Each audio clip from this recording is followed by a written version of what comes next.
Rawr!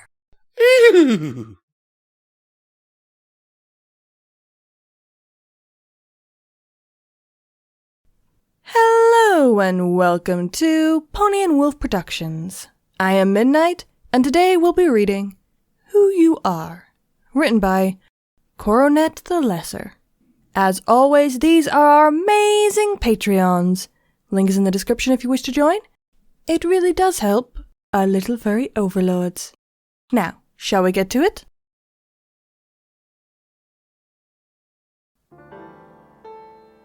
Spike bounced the ball in his claws up against the ceiling.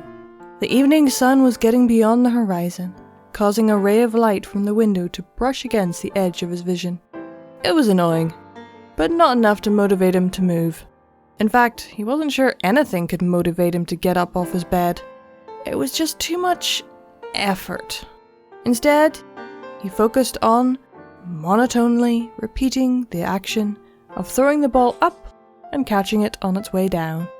It momentarily took his mind off the previous week's events. Sludge. Spike threw the ball harder against the ceiling. Sometimes he liked to imagine the ball would crash through it and would comically land in the room above us, resulting in some undoubtedly wacky hijinks. But then he remembered it was just a stupid ball. He threw it again. His moping was suddenly interrupted by a distinctive knocking at his door. At first he considered ignoring it, but that knock was quickly followed by 2 further knocks. Before Spike could speak, a voice called out, "Spike, can I come in?" Twilight. Spike had mainly isolated himself in the days after Sludge. He had insisted that he was fine to Twilight, even though the contrary was clearly true. He and Twilight had a moment afterwards, but he had found the brief reprieve fleeting. His room had provided a quiet area to brood on the deeper issues Sludge had dredged up. Matters Spike had thought were long since squashed. Obviously, Twilight had decided now was the time to try and end Spike's self-imposed exile. Probably because he hadn't finished all his chores. He really was not in the mood for one of Twilight's lectures, but then again, it would be rude to say no to her. "Sure," he sighed, despondently. Returning to his previous actions, he mentally prepared himself for the verbal onslaught Twilight was going to subject him to. Twilight gently opened the door and entered, looking somewhat sheepish. Spike threw the ball again. He didn't look over at Twilight. "Hey, Twilight." He caught the ball in his claws. "Hi, Spike," she said, as she closed the door. Spike quirked his eyebrow. Twilight was acting a bit more restrained than she usually would when she needed something. Perhaps this was something more than just finishing up the chores. Spike decided to preempt the possibility of a lecture just in case. "I'll finish reorganizing the new books in a bit. I just felt like I needed a break," grumbled Spike. He threw the ball into the air, which made an audible thud as it hit the ceiling. "It's fine," said Twilight. "I think you need a break as well." Spike caught the ball and looked over at her with surprise. Now this was truly unusual. Twilight always prioritized the new book shipment categorization above all else, bar the world ending. "Really?" "Well, after Sludge," she trailed off as she motioned with her hoof. Spike's somewhat perked up mood after being temporarily relieved from his chores immediately dampened. He frowned and returned to staring at the ceiling. Of course she wanted to talk about Sludge. "Yeah, after him," he said bitterly. Twilight moved towards the bed, carefully positioning herself on a nearby cushion opposite it. She sat and smiled patiently. Spike glanced at her. He really didn't want to do this. He was content to bottle up his feelings in the short term, then slowly let it build into long-term resentments, like regular ponies. "Do you want to talk about it?" she said, in the most reassuring tone. Spike huffed. Twilight always had a skill for coaxing out some ponies' problems. Spike wondered idly whether she would have made a good psychiatrist in another lifetime. Bar, of course, all the nervous anxiety she suffered from herself. What about him? Spike failed to suppress what seemingly was a snarl of disgust. Some 2-bit scam artist pretends to be my dad, takes advantage of me in the home, and runs off like a loser he is. The ball thundered against the ceiling. As it fell, Spike failed to catch it. The ball bounced away from the bed. What else is there to talk about? Spike crossed his arms in frustration. His breathing was heavy. Twilight said nothing for a while. I don't think this is entirely about sludge. Spike immediately shot up to protest. Twilight fixed him with her best disarming stare. His mouth opened, then rapidly closed as he processed what he wanted to say. He moved to the edge of the bed, his legs dangling over the edge. You see, well, maybe not. Spike cursed himself for letting her break down his defenses. Perhaps because some part of him did really want to talk about it all. Go on, probed Twilight. Spike started and stopped several times, intermingling these moments with thoughtful silence. He played with his thumb as he did so. Eventually the silence was broken. Like, I'm a dragon. I can see that, scoffed Twilight before giggling. Spike scowled. Ha ha, he said mockingly. You know that's not what I mean. I know. Twilight nodded and extended a hoof. I'm sorry. Go on. Spike sighed and stared up at the roof. I'm a dragon, Spike started, tentatively. But I was raised like a pony. Twilight nodded again, but slower. I think like a pony, I feel like a pony, but I'm not. Spike laid his head on his claws. I will always be a dragon, no matter how hard I try. Twilight attempted to interrupt, but Spike gave her a stare, and she guiltily retracted her attempted objection. Spike leapt off the bed and paced around the room, gesturing his arms in an exaggerated manner to signify his point. And don't get me wrong, ponies are nice to me here, but sometimes they give you that look, like I'm an outsider or some weird pet. Spike slumped at the mention of the last part.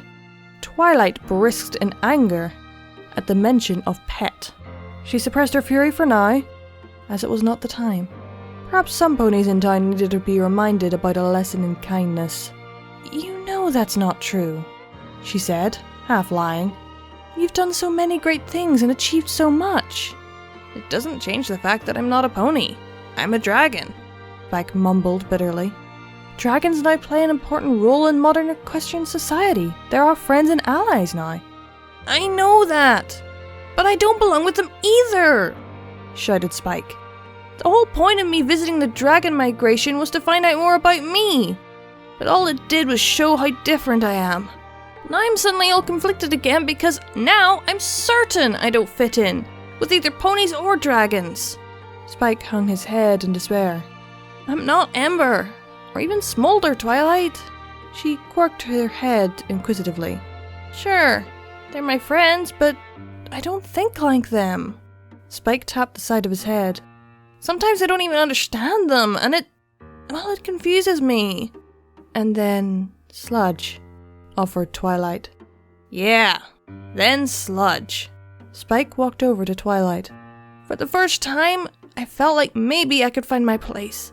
I could be a real dragon with a real connection to that world. Spike spread his wings to emphasize his point.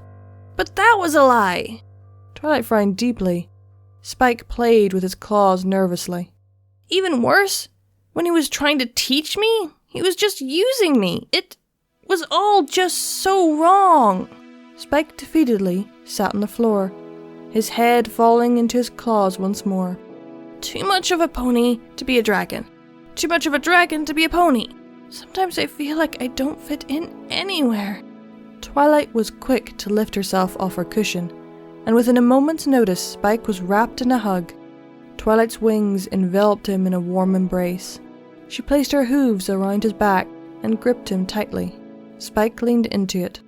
He struggled to wipe the corner of his eye. I know it's difficult for you, she whispered, almost not Spike, as if she was talking to herself. I know it seems like I don't know or care, but I do. I wish I could be everything you need me to be. And I know I can't always be that to you. And sometimes that makes me upset. I wish I could give you all the answers about your parents, about your heritage, your identity, because all I've ever wanted for you to be is the best you You can be. Spike felt a wave of emotion. Relief? Sadness? Joy? It was too difficult to tell. He just clung to Twilight's coat, like he did when he was but a tiny baby. The same encompassing reassurance he had experienced, then returned to him, now in the present. To hear her admit her own inadequacies, shortly after Spike had spoken about how he felt all along, it just felt right, like some palpable tension he had not known existed had lifted from him. I don't show it enough, you know. How proud I am of you. She tightened her hold over him. He broke from burying his head into her chest and looked up at her. Her eyes were gleaming with tears, but she displayed a radiant smile, the happiest smile Twilight had shown in a while.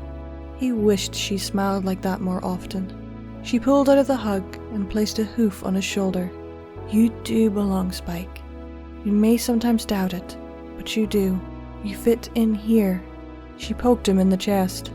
With this castle, with this town, with your friends. Spike thought for a moment. Doubt gripped him still. He knew he had everything one could ever want, but that was the problem. Despite everything he had, the lingering question of where exactly he lay in this magical and wondrous world still remained. But who am I? He asked genuinely. Am I Spike the dragon? The pony? Something else? Twilight's smile faltered briefly, and she breathed in deeply. I can't answer that for you, Spike, she said sadly. I want to. She gave him a nuzzle. But only you know. Oh. Spike sighed in disappointment. But I can tell you a few things. You're not defined by what makes you a dragon or a pony, Spike. You're defined by who you are and what you do. Twilight giggled. Whether you're my height or the size of a mountain, I can only know who you are to me. And who's that? You're Spike, said Twilight softly. My first and very best friend. Spike stood and thought. He processed all of what had been said, all that he'd experienced over the past few days. In all that has gone on, he'd overlooked what had mattered most to him. Or rather, the pony who had mattered most. The one who had been there for him, and perhaps the only one who truly understood him.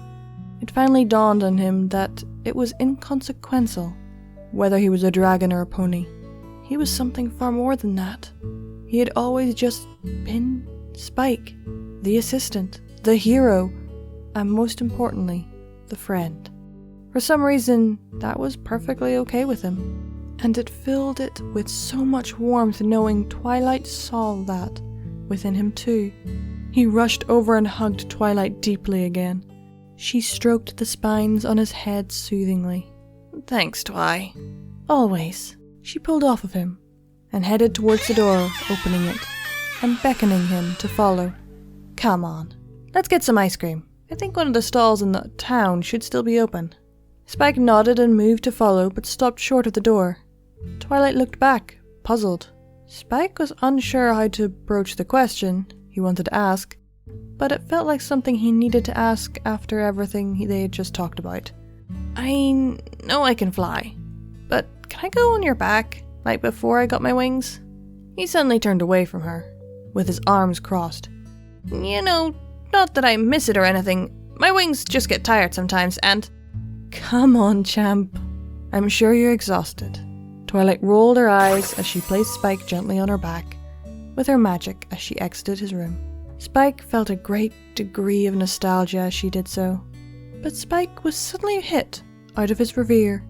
But Twilight, about the library organization, I completely forgot.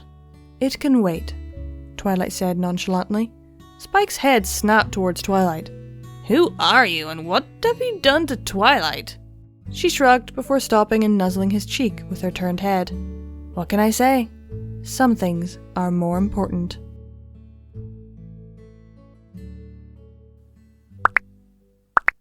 Yes! This makes so much sense. And Spike, you're Spike. You're just Spike. You don't... Yeah, I like this one. I like this one a lot. That was who you are. Written by Coronet the Lesser. I hope you all enjoyed and keep watching that moon. Bye!